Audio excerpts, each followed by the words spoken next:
This program is brought to you by Ignite TV. Now you're in command.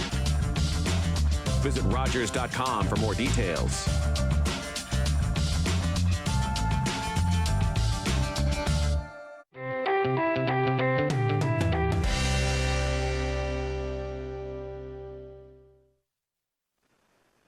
Welcome to Her Story, the journey to winning a seat at the table. I'm your host, Mary Jane Murray, and this program is a series of conversations with inspirational women with amazing stories to share.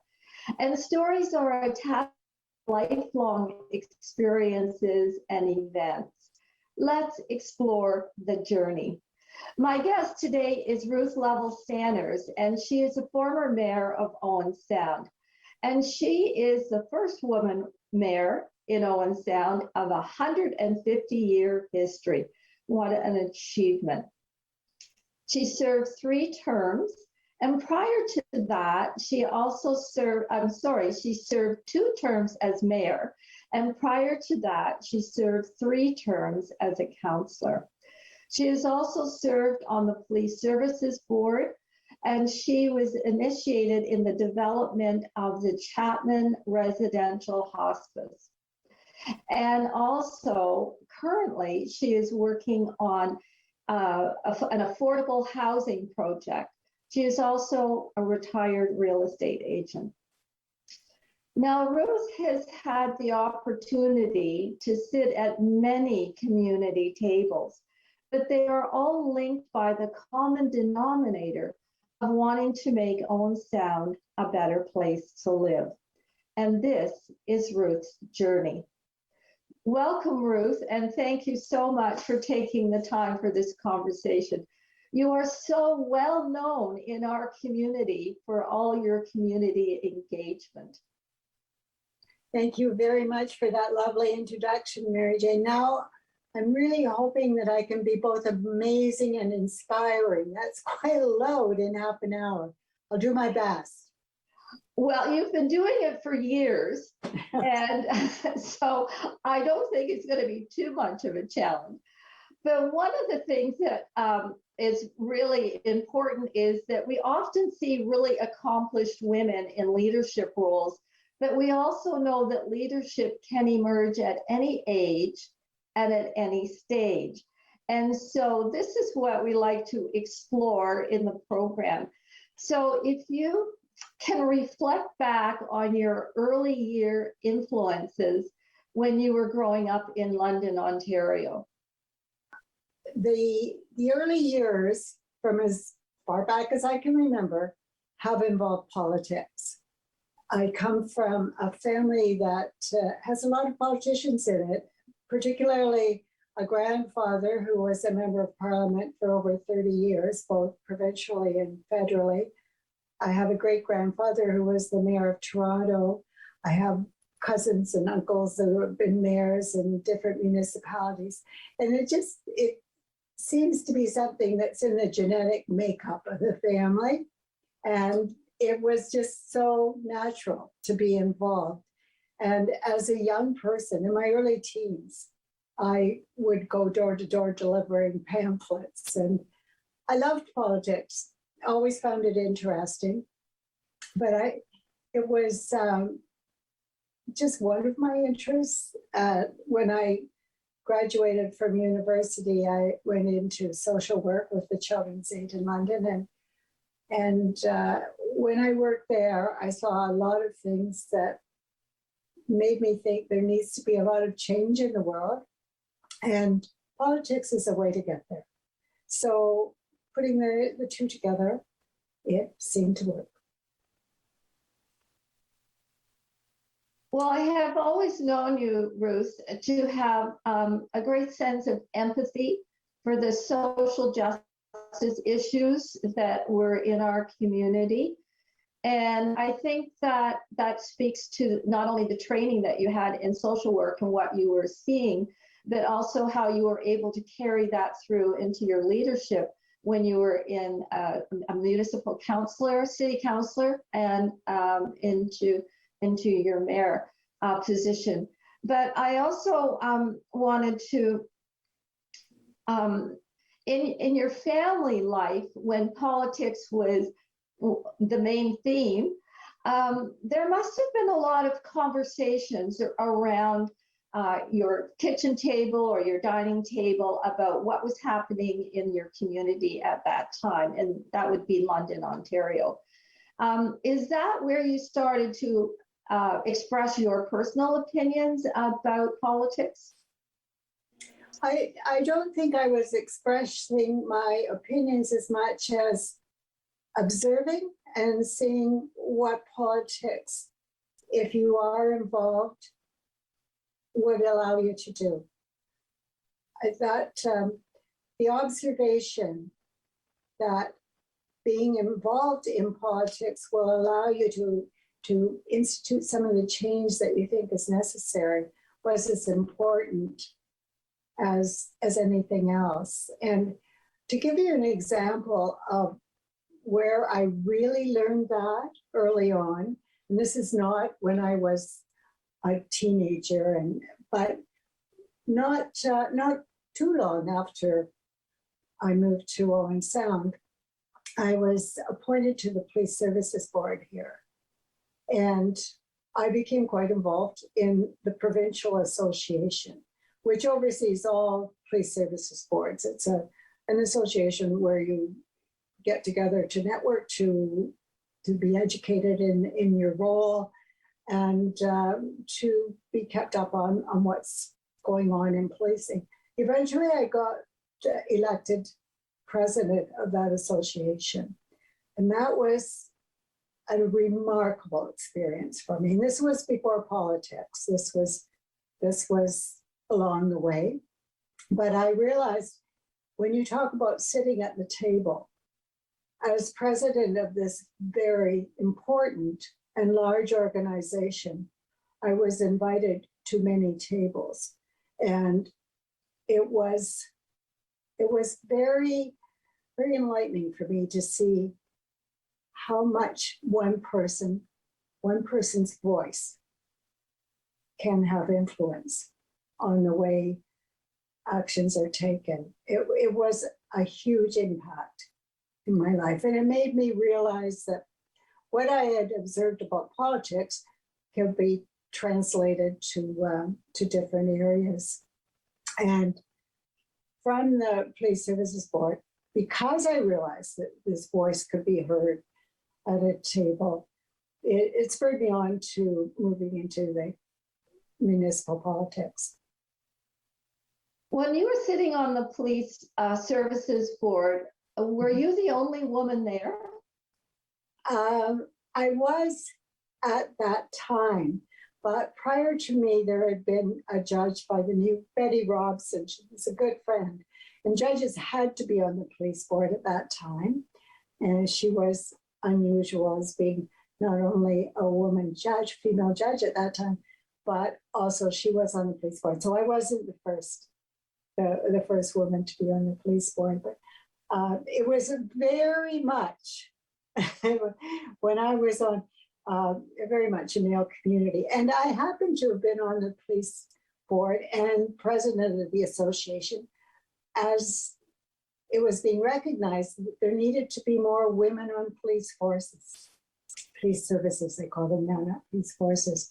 But that was a lot of what we were talking about and a lot of the initiatives that were being put on the table. And I had the privilege and the opportunity to speak to that. And in fact, was on the board when we hired the first woman on the Owen Sound Police Service. But that's, not that long ago. It took a long time for policing to really recognize that they needed to be more reflective of the community. And it was also a time when we were looking at people of different races to go on to be part of the police services. Again, it was having a police force full of white males was not reflecting the makeup of any community.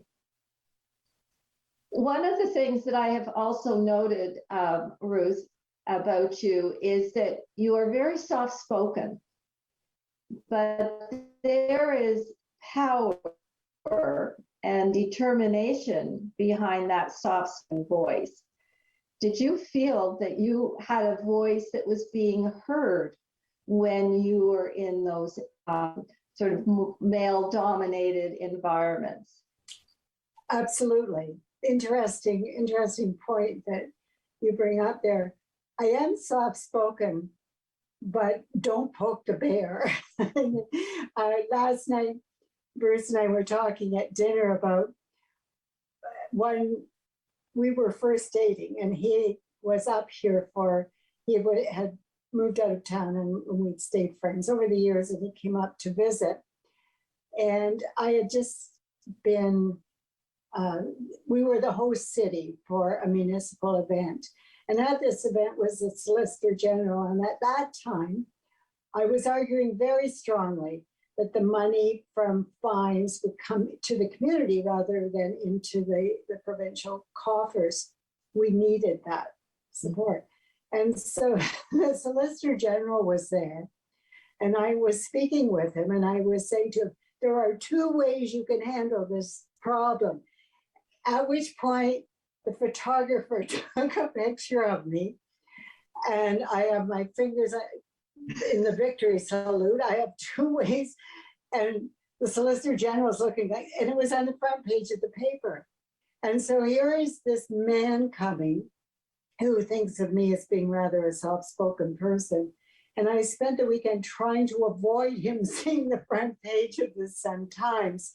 So for all the soft-spokenness, there are times when I do raise my voice, but they're so rare that they're more effective. I see. That is a strategy for women to think about when they're going into city politics or municipal politics, or even going to provincial or federal, is how to use your voice and what kind of power you can have behind it, whether you're soft-spoken or whether you need to really emphasize a point. Because we know that women are, in a smaller percentage of women are in politics than men, that in order to move things forward and engage more women in politics, we have to also build support systems and strategies. Did you have a mentor when you were coming along into your sort of feeling comfortable going into running for city councillor? I would say that my mentor was Eddie Sargent. And that's going back to when I first thought of going into politics. And I talked to him, and he encouraged me. He was very encouraging. And I would say that I owe my enthusiasm and the courage to go ahead to conversations with Eddie Sargent. Because we do know that in your history, Ruth, that you have run for elected positions and then you were not successful. Yes. And so what did you learn by losing that race? What did you learn about yourself in losing that race? I learned that if you lose a race, that is not the end of the world. There's lots to do, and it's rather a gift to be given the time to do things that you particularly target as passions. If, for example, if you're a mayor, there obviously are a lot of great challenges, but you can't concentrate on one challenge because you simply don't have the time. Now, after I was defeated for mayor in that position, something that I had always wanted to do was to see that there was a hospice in this area. I'd had an experience with my father dying at home, and he had what we would call a good death because he was able to die at home. We were able to have people come in on 24/7 because my mother could not have done this on her own, and we weren't available. I was mayor at the time. But I thought, this is wrong, that's the only way that people can have that kind of really gentle end to life.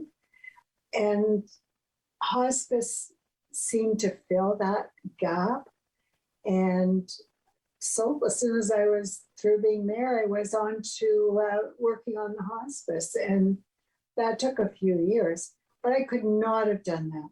I could not have done it when I was mayor. It was just so time consuming. And yet I was still able to use the contacts that I had made over the years, and I had tremendous support from various people, from the federal, provincial governments down to locally. So you do have that aura that still remains. It's not like I was badly defeated. It was 34 votes. So I figured, well, half the people might still be out there for me to deal with the hospice issue. But that was tremendously rewarding, still is. And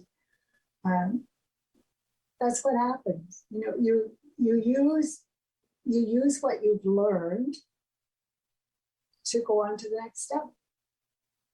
Well, I think gathering all those contacts, the skills, the strategies of how to get things done is a learning curve. But because you had been in city politics for such a long time, that you've built networks and were able to carry on and take on another project, but it was all linked by your commitment to making Owen Sound a better place. Absolutely. Mm-hmm. And you're also now engaged in a project for affordable housing, which is another critical issue in our community right now, is the lack of affordable housing. So in your journey, Ruth, you have just continued this commitment, this empathy for social issues in our in meeting the needs in our community. Absolutely. And I'm very enthusiastic about this latest project that I'm involved in. It's with the Municipal Nonprofit Housing Board. I was on that board when I was on council. I've been on and off that board for for quite a few years. I now am chair of that board, and up until a few years ago when I took over as chair, Ken Thompson was the chair of the board, and he deserves a tremendous amount of credit for the work he did. And when you look at the wonderful complex that we have off 8th Avenue East and 7th Avenue East, I'm in awe. I am in awe of what was accomplished. And I'm proud to have been part of those boards over the years. But now, after Ken was unable to carry on, after 32 years as chair, he passed the mantle on to myself. And I hope I have the same effect on housing as what he has, but I'll never achieve what he did. But right now we're building, for the first time, we're building an apartment building. And it will be, it's wonderful. It's a beautiful building. And you just have to indulge me for a moment, because I love this. I love this board. I love the accomplishments.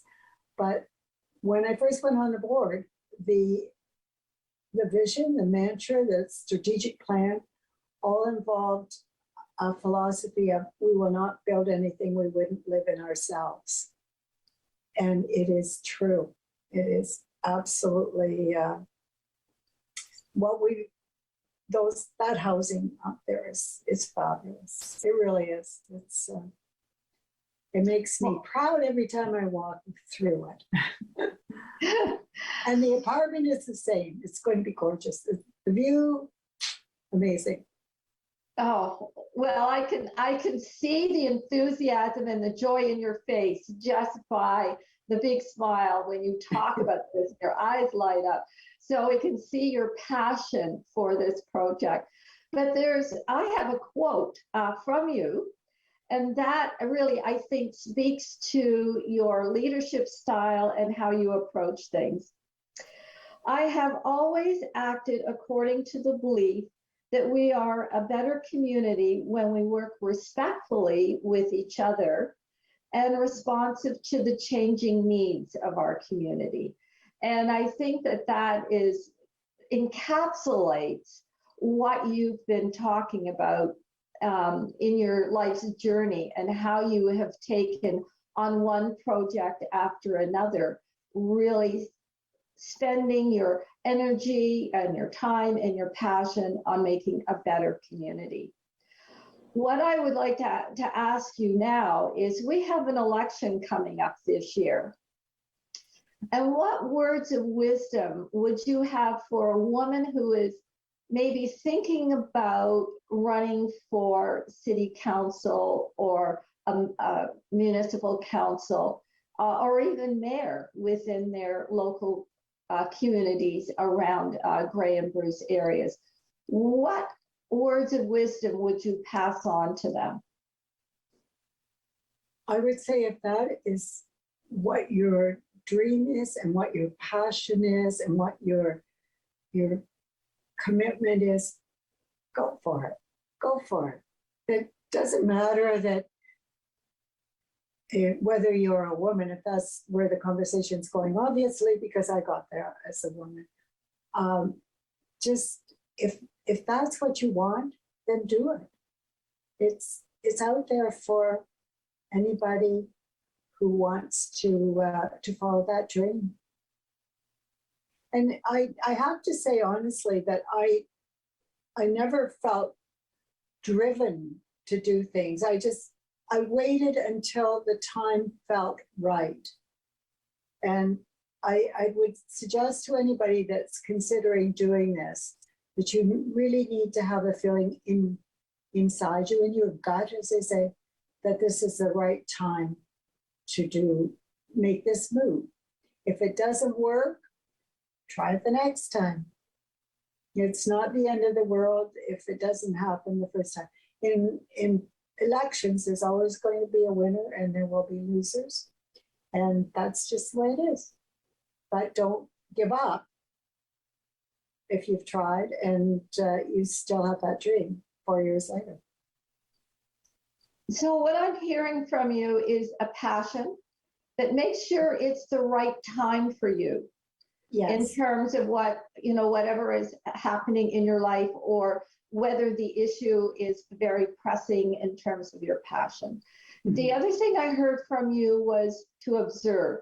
And this is what you were talking about when you were with your family in London, getting involved in politics, is that you were watching, you were observing, you were listening to what was going on around you. And the other message that I heard from you was mentorship, was to find someone who would mentor you along on your journey. Well, I think you have. I got them all? Well, and I think you put it all very well. Are we done now?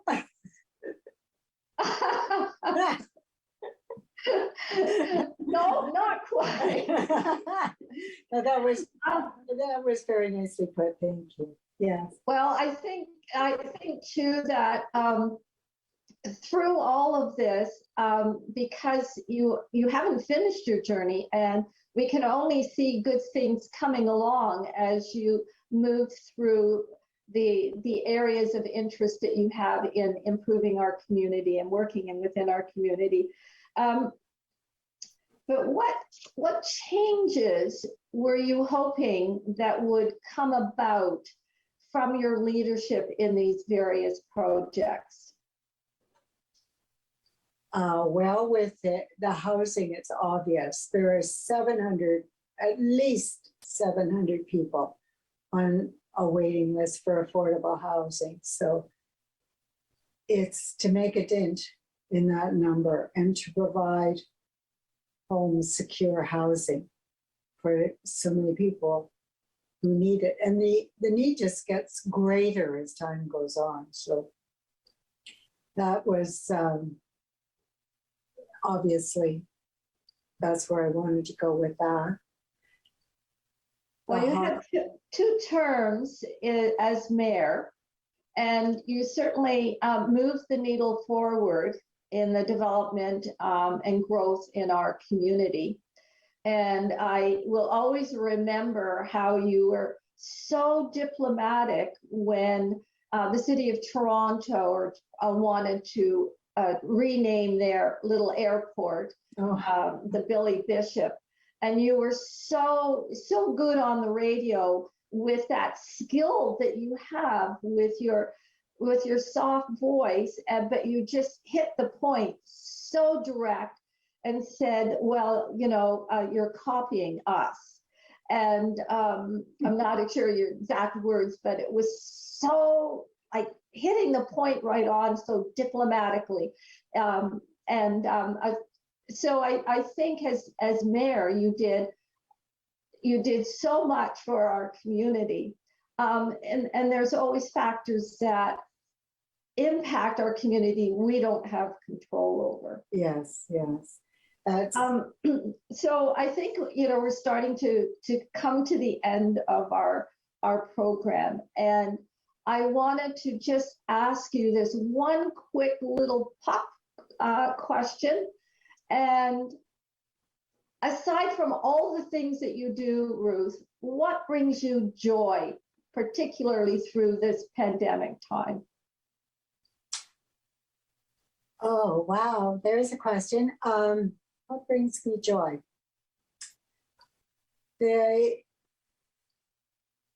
Working on this project, the apartment has been a wonderful focus because I know when this is done, that it's going to change lives. I get joy walking through Harrison Park and meeting people and discussions about how everybody's getting along and doing what I can to make life a little bit easier for the people who are on their own and trying to cope with this pandemic. But joy. Well, thank you, Ruth. You are a real treasure to our community, and I really appreciate you taking the time for this conversation today. It has been very inspiring.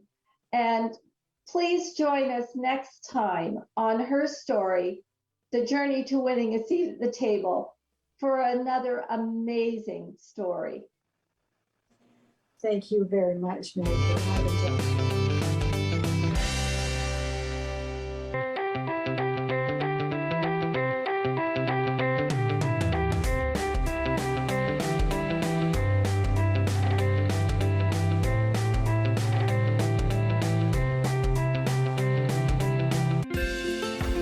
Call the Rogers TV viewer response line, email us, or connect with us on social media.